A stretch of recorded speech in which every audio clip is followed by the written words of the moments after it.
మీద ఎందుకు మాట్లాడలేదు కేసీఆర్ అనేది కవిత రైట్ చేసిన వాల్యుబుల్ పాయింట్. నెక్స్ట్ ఇంకోటి బీసీ రిజర్వేషన్ 42% అంశం తెలంగాణలో కాంగ్రెస్ పార్టీ చాలా ప్రతిష్టాత్మకంగా తీసుకుంది బీసీ రిజర్వేషన్. కులగణన అనేది కూడా ఇక్కడ నుంచే మొదలైంది.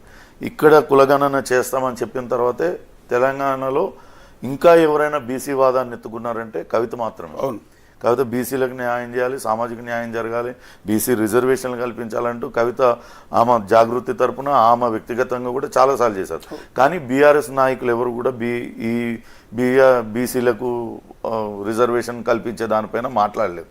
సో దీనిపైన ఒకవేళ మాట్లాడి ఉంటే, కేసీఆర్ మాట్లాడి ఉంటే అది కాంగ్రెస్కు ప్లస్ అవుతుంది. నిజంగానే కాంగ్రెస్ పార్టీ ఆ నిర్ణయం తీసుకుంది, బీసీలకు రిజర్వేషన్ కల్పించాలనే నిర్ణయం తీసుకుంది. దాని మీద మాట్లాడితే కాంగ్రెస్ కు ప్లస్ అవుతుందనే ఉద్దేశంతో ఆయన మాట్లాడారు. ఎస్సీ వర్గీకరణ అంశం మీద కూడా మాట్లాడకపోవడం తెలంగాణలో చాలా ఇంపార్టెంట్. ఎప్పటి నుంచో సుదీర్ఘకాలంగా పెండింగ్ ఉంది. చాలా మంది ఎస్సీ మాదిగ సామాజిక వర్గానికి చెందిన వాళ్ళు కొంతమంది ప్రాణాలు కూడా కోల్పోయారు. గాంధీ భవన్ పైన దాడి చేసి అగ్నికి ఆహుతి అయిపోయారు. రకరకాల వాళ్ళు చాలా కాలంగా పోరాటం చేస్తారు, పోరాటం అది దానిపైన కూడా ఇక్కడ దీనికి ఇంకో కారణం కూడా అయి ఉండొచ్చేమో. బహుశా ఎస్సీ వర్గీకరణకి మందకృష్ణ మాదిగ కేంద్రం యాక్సెప్ట్ చేసిన తర్వాత పార్లమెంట్ లో బీజేపీ సభ జరిగింది, కాంగ్రెస్ ఇక్కడ బీజేపీ జరిగిన తర్వాత ఇమ్మీడియట్ గా రేవంత్ రెడ్డి అసెంబ్లీలో ఉన్నారు. ఆయన మొట్టమొదట అంటే ఎస్సీ వర్గీకరణని మహారాష్ట్రంలోనే మొట్టమొదట అమలు చేస్తామని స్టేట్మెంట్ ఇచ్చారు. అయితే దానికన్నా ముందు అందువల్ల మళ్ళీ అది కాంగ్రెస్ గవర్నమెంట్ కి రేవంత్ రెడ్డికి ప్లస్ అవుతుందన్న ఉద్దేశంతో ఎస్సీ వర్గీకరణ వ్యతిరేకంగా బీజేపీకి ఏమన్నా వ్యతిరేకంగా మాట్లాడాల్సి వస్తుందా అని ఏమన్నా అయ్యి ఉండొచ్చు. ఎందుకంటే ఎస్సీ వర్గీకరణ అంశం మీద మాట్లాడితే ఖచ్చితంగా మందకృష్ణ గురించి మాట్లాడాలి. మందకృష్ణ మాదిగా ఇటీవల బీజేపీకి దగ్గరయ్యాడు, స్వయంగా మోడీ ఆయన కావలించుకొని ఇదంతా చేశాడు. సో ఆ అంశం మీద కూడా మాట్లాడితే ఇటు కాంగ్రెస్ పార్టీకి కొంత మైలేజ్ వచ్చే అవకాశం ఉంటుంది, అటు బీజేపీకి వ్యతిరేకంగా మాట్లాడాల్సి వచ్చి ఉండేదేమో.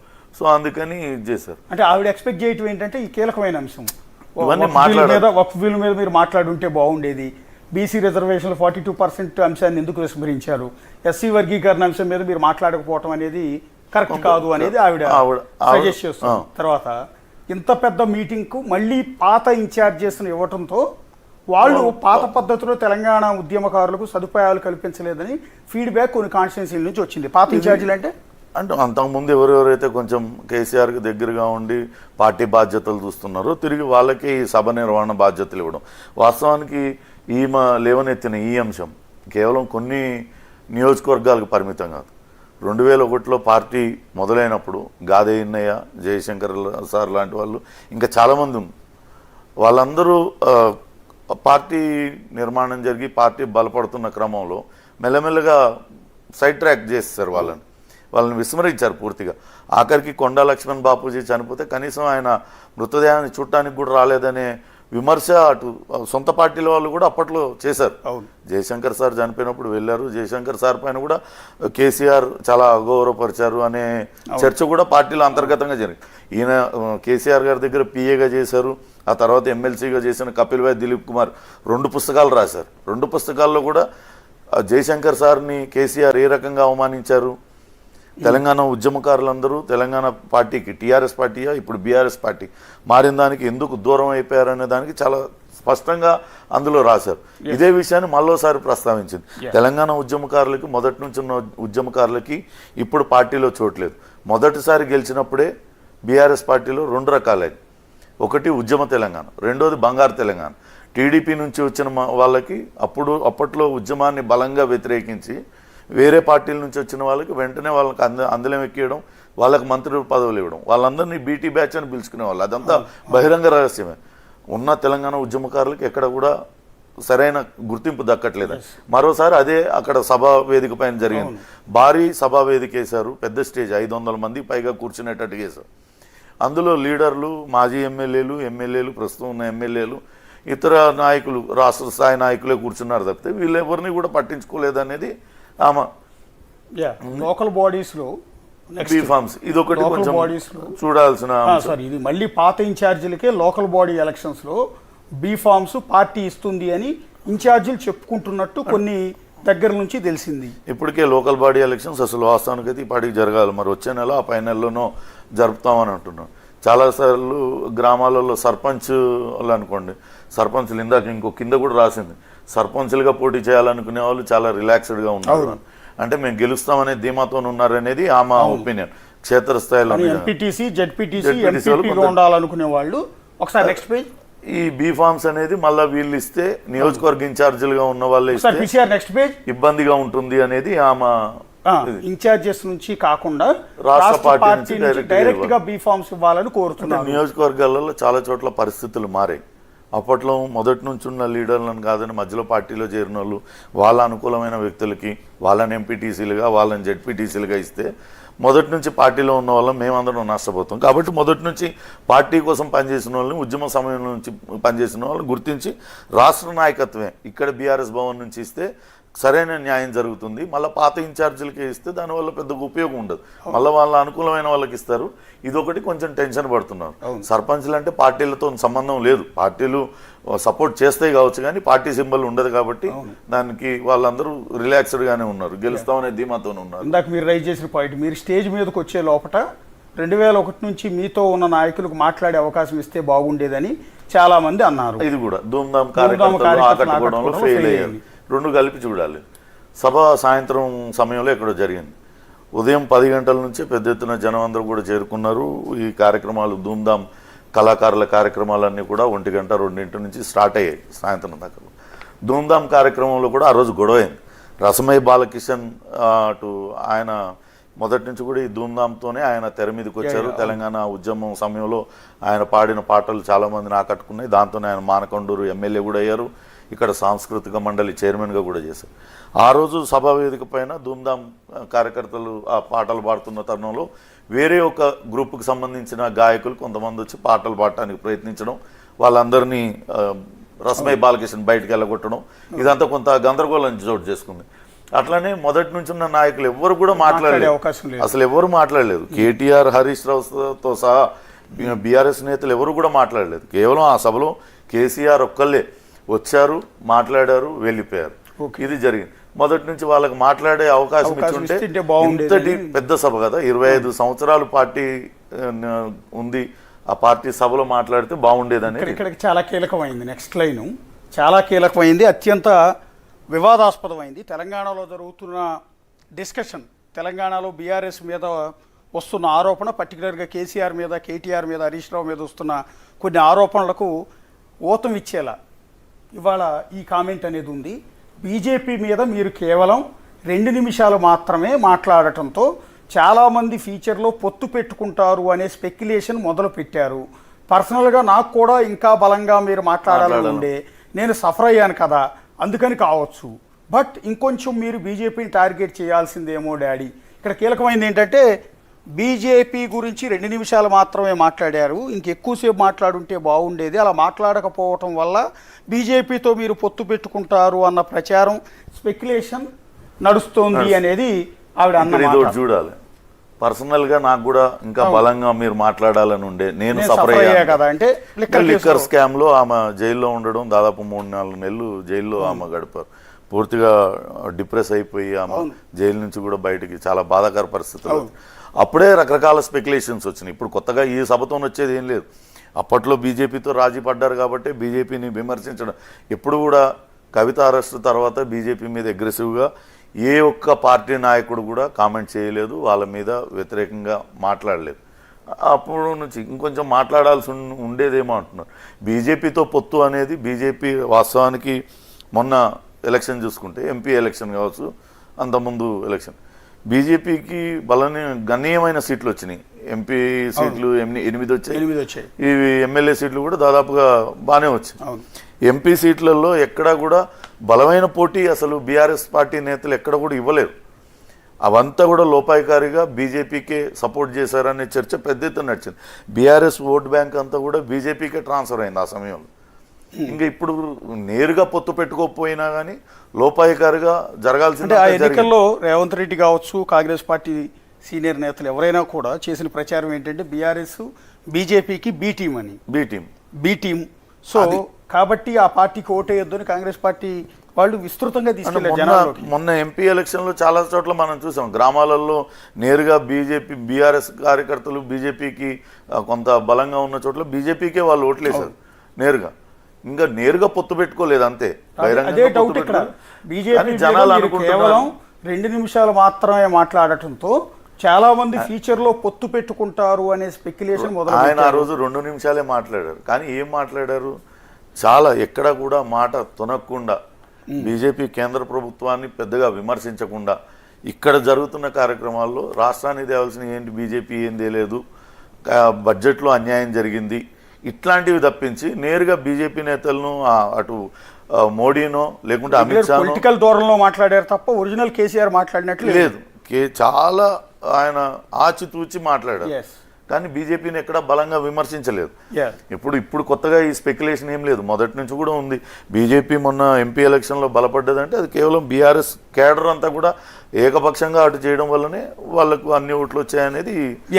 ఈ లేఖలో కవిత ప్రస్తావించిన అంశం ఇది అత్యంత కీలకమైంది. తెలంగాణలో ఇప్పటికే ఈ చర్చ జరుగుతోంది. భవిష్యత్తులో బీఆర్ఎస్ బీజేపీ పొత్తు పెట్టుకుంటాయి అనేది విపరీతమైన డిస్కషన్ నడుస్తుంది. వచ్చే ఎన్నికల్లో కాంగ్రెస్ ఒక పక్కన ఉంటే బీఆర్ఎస్ బీజేపీ హరీష్ రావు కూడా బీజేపీతో టచ్ లో ఉన్నారు అనేది ప్రచారం జరుగుతున్న అప్పట్లో. వాళ్ళ మొన్న ఆవిర్భావ సభలో కేసీఆర్ ఎప్పుడు మాటలు దాడి చేసే కేసీఆర్, తన మాటలతో తన ప్రసంగంతో ఆకట్టుకునే కేసీఆర్ మోడీ అంటేనే ఇంత పెద్ద ఎత్తున ఆయన కేసీఆర్ ముఖ్యమంత్రిగా ఉన్నప్పుడు ప్రధాని హోదాలో మోడీ దాదాపు 5-6 సార్లు తెలంగాణ రాష్ట్రానికి వచ్చారు, కానీ ఏ ఒక్కసారి కూడా కేసీఆర్ కనీసం ఆయన కలిసే ఇది కూడా చేయలేదు కదా. బేసిక్ గా సాంప్రదాయం పాలిటిక్స్ లో ప్రధానమంత్రి వచ్చినప్పుడు పార్టీలకు అతీతంగా, అది కూడా పార్టీ కార్యక్రమానికి వస్తే అవసరం లేదు, కానీ అధికారిక కార్యక్రమానికి వచ్చినప్పుడు కేసీఆర్ కలవాల. తలసాని శ్రీనివాస్ యాదవ్ పంపించేవాడు ప్రభుత్వం తరఫున. ఆయన కూడా నామకే వాస్తేగా వెళ్ళాలి కాబట్టి వెళ్ళాను అన్నట్టుగా వెళ్ళేవారు. అలాంటి మోడీపై మాటల దాడి చేసే కేసీఆర్ పార్టీ ఆవిర్భావం మోడీకి ప్రత్యామ్నాయం నేనే అన్నారు. బీఆర్ఎస్ దేశవ్యాప్తంగా విస్తరిస్తామన్నారు. బీజేపీని ఓడిచ్చేసి మనమే సెంట్రల్లో కూడా అధికారంలోకి వస్తామన్నారు. అలాంటి కేసీఆర్ మోడీకి దక్షిణాది రాష్ట్రాల నుంచి వచ్చే పన్నులన్నీ కూడా తీసుకొని ఉత్తరాది రాష్ట్రాలకు ఇస్తున్నాడు. మోడీ దక్షిణాది రాష్ట్రాలకు అన్యాయం చేస్తున్నాడు కాబట్టి నేనెందుకు ప్రధానమంత్రి కావాలంటూ ఆయన మీద నేరుగా తెలంగాణ నుంచి కేంద్రానికి వెళ్తున్న పన్నులు ఎంత, తెలంగాణకి కేంద్రం ఇస్తున్నది ఎంత, రాష్ట్రం ఇస్తున్నది అంశం పదే కేసీఆర్ ప్రస్తావించేవాడు. అసలు బీజేపీ అంటే విరుచుపడేవాడు. ఇప్పుడు నాకు బాగా గుర్తు, కిషన్ రెడ్డిని అనుకుంటాను ఒకసారి చేతగాని దద్దమ్మ అన్నాడు. చేతగాని దద్దమ్మ అంటూ నేరుగా కిషన్ రెడ్డిని ఉద్దేశించి కేసీఆర్ కామెంట్ చేశారు. బండి సంజయ్ ఉద్దేశించి రకరకాల కామెంట్స్ చేసేవారు. కనీసం లోకల్ లీడర్స్ గురించి కానీ జాతీయ నాయకుల గురించి కానీ తమకు అపోనెంట్ అనుకుంటున్న బీజేపీ గురించి ఎక్కడా కూడా కేసీఆర్ మాట్లాడకపోవటం అనేది అనేక విమర్శలకు దారితీస్తోంది.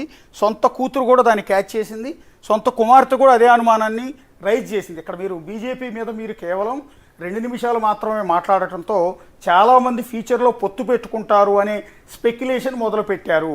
పర్సనల్గా నాకు కూడా ఇంకా బలంగా మీరు మాట్లాడాలని ఉండే, నేను సఫర్ అయ్యాను కదా అందుకని కావచ్చు, బట్ మీరు ఇంకొంచెం బీజేపీని టార్గెట్ చేయాల్సిందేమో డాడీ.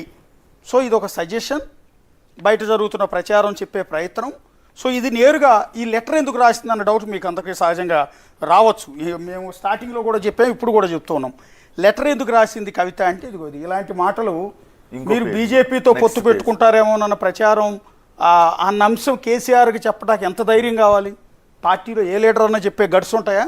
అది కేసీఆర్ కూతురు కవితకైనా, కేటీఆర్కైనా, హరీష్ రావుకైనా ఎవ్వరికి కూడా ఇలాంటివి చెప్పే గట్స్ లేవు.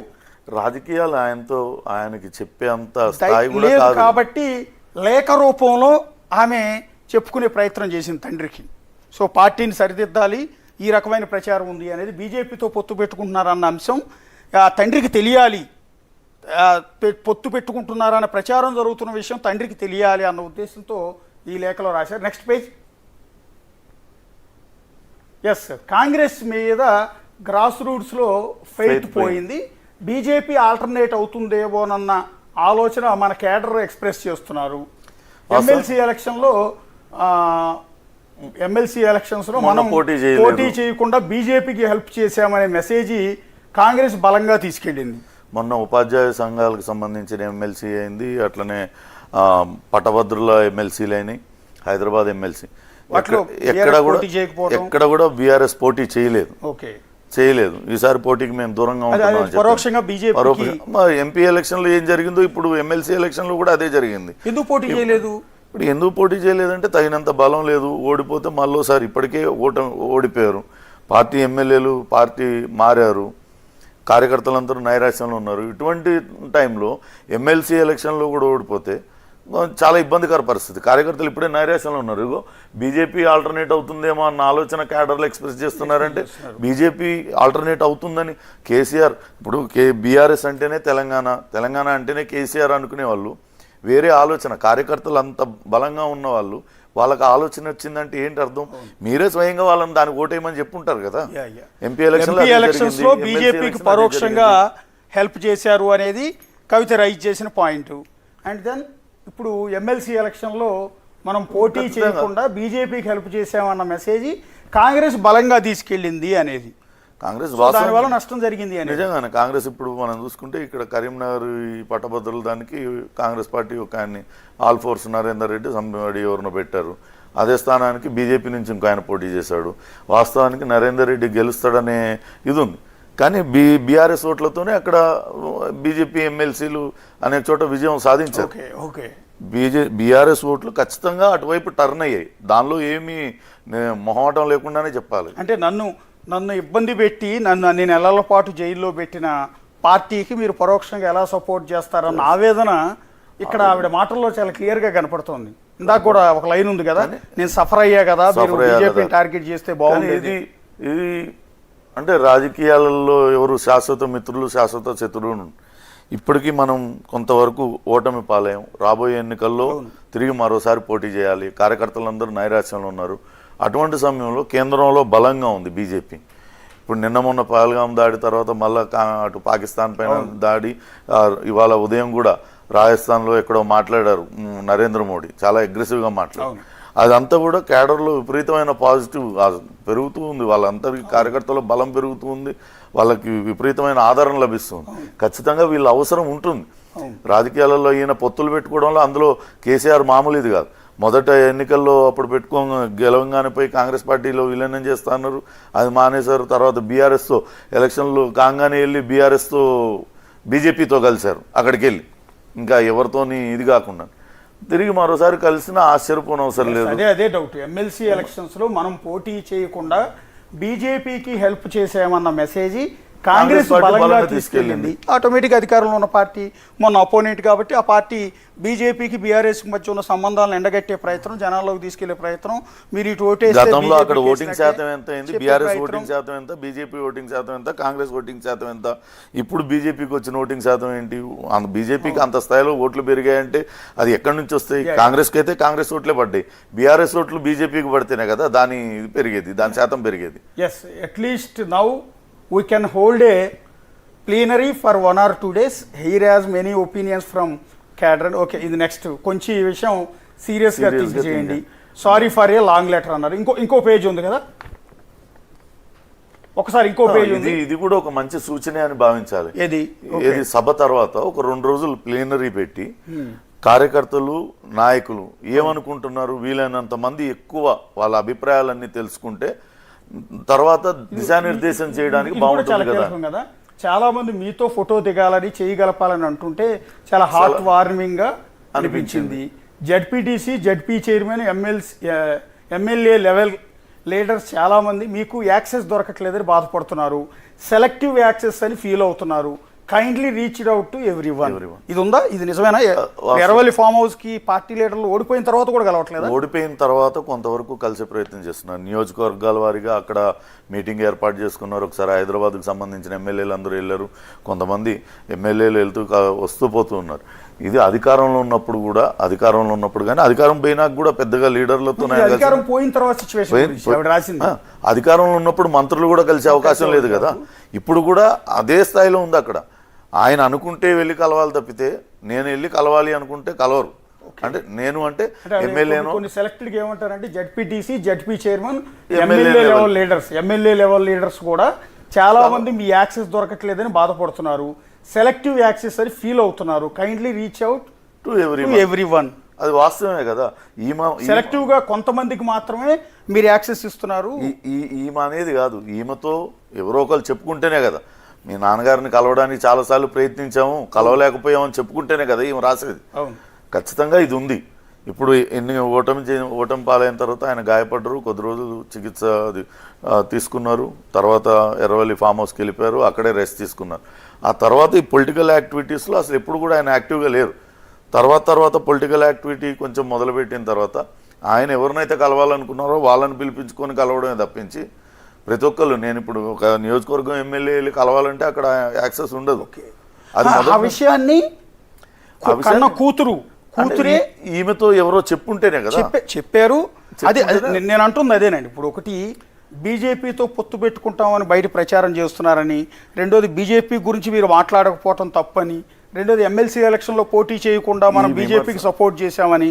ఇది చాలా కీలకమైన అంశం. బీజేపీతో బీఆర్ఎస్ పొత్తు పెట్టుకుంటుందని కేసీఆర్ ఇలా ప్రచారం జరుగుతోంది అని కేసీఆర్కి నేరుగా చెప్పే ధైర్యం, గట్స్ ఎవరికన్నా ఉంటాయా? ఆ పార్టీలు ఎవరికన్నా చెప్పలేరు. పార్టీ పెట్టినప్పటి నుంచి ఇప్పటి వరకు ఉన్న నేతలు కూడా. తర్వాత ఇది మీరు ఎవరిని కలవట్లేదు, కొద్దిగా మీకు నచ్చిన వాళ్ళని మాత్రమే కలుస్తున్నారు, ఎవరికి అపాయింట్మెంట్ ఇవ్వటం లేదు, మీ ఫామ్ హౌస్కి ఎవరికి ఎంట్రీ లేదు, సో అందరినీ కలిస్తే బాగుంటుందని చెప్పే గట్స్ ఎవరికి ఉంటాయి? కేటీఆర్కి ఉంటాయా? హరీష్ రావు చెప్పగలడా? కవిత కూడా నేరుగా చెప్పలేదు. అందుకనే లేఖ రూపంలో కనీసం ఇప్పటికైనా మనం ఓటమి పాలైన తర్వాత అయినా ఈ ముద్ర నుంచి బయటపడదాం, జాగ్రత్త పడదాం, బీజేపీ ముద్ర నుంచి తుడిచేసుకుందాం, బీజేపీతో పొత్తు పెట్టుకోవట్లేదన్న సంకేతాన్ని జనాల్లోకి తీసుకెళ్దాం. చాలా మంచి సజెషన్ చేసింది. కానీ నేరుగా తండ్రికి చెప్పే ధైర్యం బహుశా ఉండకపోవచ్చు, కూతురు కాబట్టి. కేసీఆర్కి చెప్పే ధైర్యం ఎవరికీ ఉండదు. ఆ గడ్స్ ఆ పార్టీలో ఎవరికీ ఉండకపోవచ్చు. ఎందుకంటే ఫామ్ హౌస్లోకి ఎంట్రీ కూడా ఉండదు. విమర్శ కాదు, ఇది నిజం.